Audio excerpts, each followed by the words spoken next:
Welcome back. Miner Anglo-American will sell its Eskom-linked thermal coal operations in South Africa for $166 million, part of a strategic overhaul announced a year ago to cope with a slump in commodity prices. The mines, along with the 4 closed collieries, have a supply agreement with Eskom under which South Africa's sole power utility paid for their running costs in exchange for coal supply at a preset price. The company said it will sell the assets New Vaal, New Denmark and Krell collieries to Seriti Resources Holdings, a company led by Mike Take, the president of the local mining industry lobby group Chamber of Mines. Anglo was hit hard by a slump in commodity prices in 2015, prompting it to launch a sweeping overhaul to slim down its portfolio and focus on diamonds, platinum and copper. And ratings agency Fitch on Friday downgraded South Africa's credit ratings to sub-investment grade, saying a recent cabinet reshuffle that saw the finance minister Provan Gordhan dismissed will likely result in a change in economic policy direction. Fitch changed its outlook for South Africa to stable from negative. Fitch's downgrade to BB plus from BB minus on both foreign and local currency debt follows that of S&P Global Ratings, which also cut South Africa foreign debts to junk status. Let's get a sense of how the business community there is digesting this piece of news which came in the weekend. I'm being joined via telephone by the Chief Economist, National African Federation of Chambers, Commerce and Industry, Landwe Malangu. Good afternoon, Mr. Malangu. Thank you very much for joining us on the program. Good afternoon, and good afternoon to your listeners. Yes.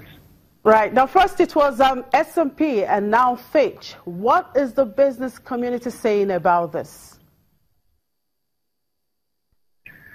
Well, I think just like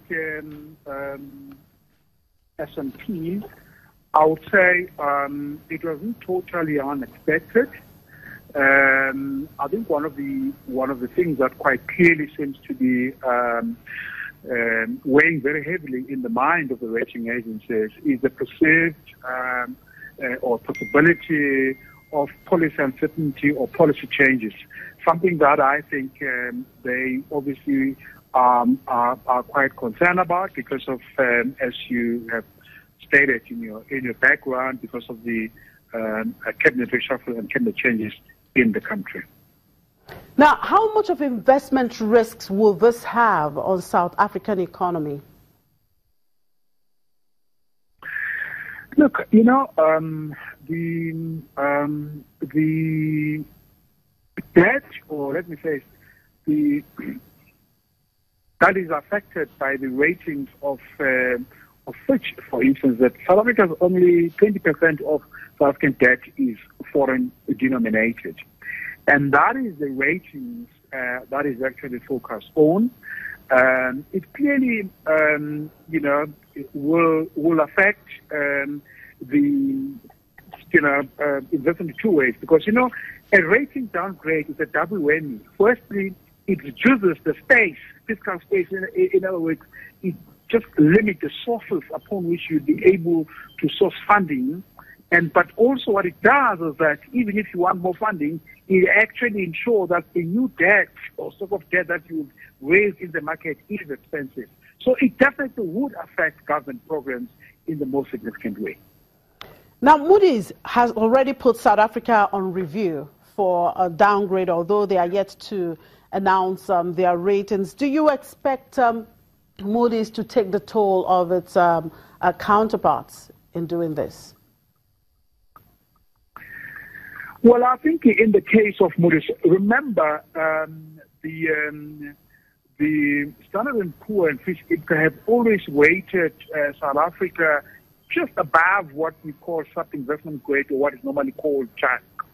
But with Moody's, if, for instance, they had to follow the same route in terms of downgrading, it would just not necessarily downgrade South Africa into the sub-investment grade. It would still be rating, but probably maybe at the bottom, you know, just before the investment grade.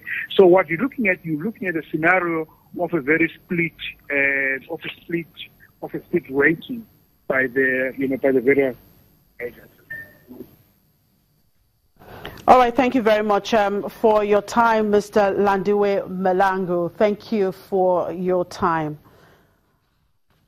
We move on now. Tech entrepreneurs in the Anglophone northwest and southwest regions of Cameroon have continued to suffer as a government-issued internet shutdown enters its third month.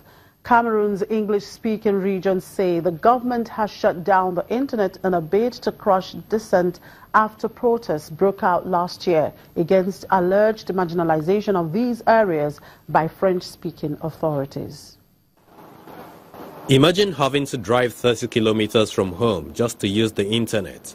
That is what these developers in Cameroon have to do every day. They come from Biu, the capital of southwest region of Cameroon, which is part of a larger area slapped with an internet shutdown on January the 17th, following protests against alleged marginalization of Anglophone Cameroon by the French-speaking government.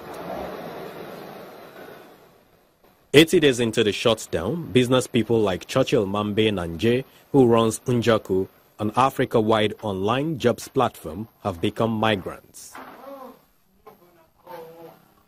Churchill and other developers set up a base of operation in New Bonaco, which is not affected by the internet shutdown because it is part of a province in the Francophone region. They use a generator for power and have brought in their own furniture. Analysts say the country's digital economy is losing billions to the online blackout. My platform, Joku.com, it depends on venture capital. And before now, we're already making some inroads to get investors and to make Cameroon attractive. But right now, it's more difficult because in things like this, investors now are scared to invest their money into Cameroon. Cameroon has produced innovative tech solutions like Churchill's Njaku, which are hailed across Africa. In March 2016, the government announced that it was looking into new projects that would boost the development of the digital economy. But the country's reputation as a Silicon Mountain could be fading. We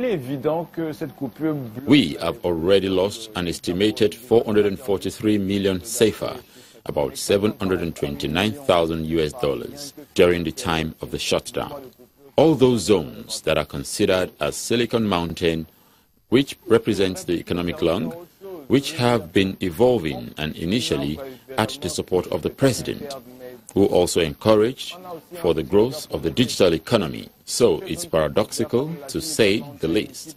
It's even contradictory to ask people to develop and contribute to the digital economy and then go back and block the digital economy. Sakwe Njayo, a computer programmer, moved to Douala temporarily because the daily commute from the English region was too much for him. Business. And that's it on the program. Thank you very much for watching. I'm Chimize Obi. Welcome.